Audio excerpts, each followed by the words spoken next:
Warming के एक topic है। इससे पहले हम ग्रीन हाउस इफेक्ट पढ़ेंगे। ग्रीन हाउस इफेक्ट क्या है या ग्रीन हाउस गैसेस क्या है। जैसा कि हमें पता है कि इंसान जो है वो मुख्तलिफ किस्म की एक्टिविटी करती है, जैसा कि बर्निंग ऑफ फ्यूल या ऑयल की बर्निंग और इस तरह पेट्रोलियम व्हीकल्स, इन तमाम जो एक्टिविटी है इनसे गैसेस पैदा होते हैं और इस तरह गैसेस जब पैदा हो जाते हैं वो ऊपर आके ये जमीन का जो रेडिएशन है वो पकड़ लेते तो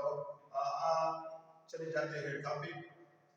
सबसे पहले हमें पता है when ultraviolet radiation reach to the earth, जब अल्ट्रावायलेट रेडिएशन जमीन की तरफ पहुंच जाते हैं, earth absorb some of its part, यानी इनका कुछ हिस्सा ये रेडिएशन का, सनलाइट का रेडिएशन का जो कुछ हिस्सा है इनको जो है वो एब्जॉर्ब करते हैं और इस तरह बाकी मादा जो या रिफ्लेक्टेड रेडिएशन है ये फिर जब वापस जाते हैं तो वहां पर चूंकि इंसान की पॉल्यूटेड गैसेस जो है इंसान के पैदा करता, वहां पर ये जो आईआर रेडिएशन है वो ट्रैप होते हैं, वो झगड़ते हैं, गैसेस जो है इनको आपस में रखते हैं, तो इसकी वजह से जमीन की जो टेंपरेचर है वो बढ़ जाता है। अब डिफिनेशन के बारे में पढ़ते हैं कि ग्रीन हाउस गैस क्या है या ये ग्रीन हाउस इफेक्ट क्या है। ग्रीन हाउस वो गैसेस होते हैं जो कि हीट को ट्रैप कर देते हैं, हमारे साथ carbon mono, carbon dioxide gases और इस तरह मीथेन या वाटर वेपर होता है, लेकिन ज्यादातर इन्वॉल्व जो है वो हमारे साथ कार्बन डाइऑक्साइड है, क्योंकि कार्बन डाइऑक्साइड की जो कैपेसिटी है हीट स्टोर करने की वो ज्यादा है। तो ग्रीन हाउस गैसेस में क्या होता है, ये वो गैसेस होते हैं the gases that trap the heat, वो गैसेस जो कि हीट को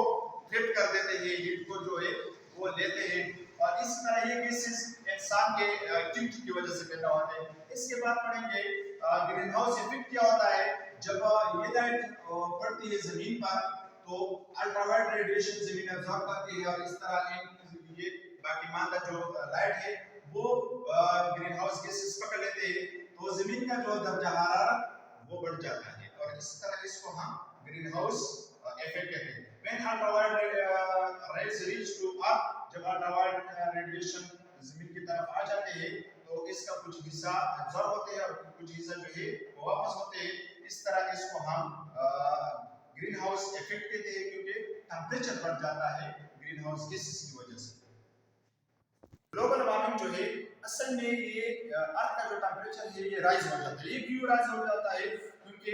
ऊपर जो है हमारे साथ जो गैसेस है वो जब खारिज होते हैं, मुख्तलिफ किस्म के गैसेस है जैसा कि कार्बन डाई या कार्बन मोनो, ये गैसेस इन जो रेडिएशन है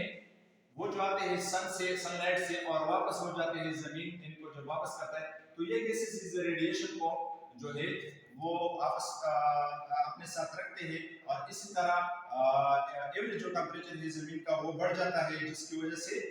इसको हम ग्लोबल वार्मिंग कहते हैं। ये क्यों बढ़ जाता है, इंसान मुख्तलिफ किस्म के काम कर देते हैं और इस तरह इन कामों से जैसे कि व्हीकल्स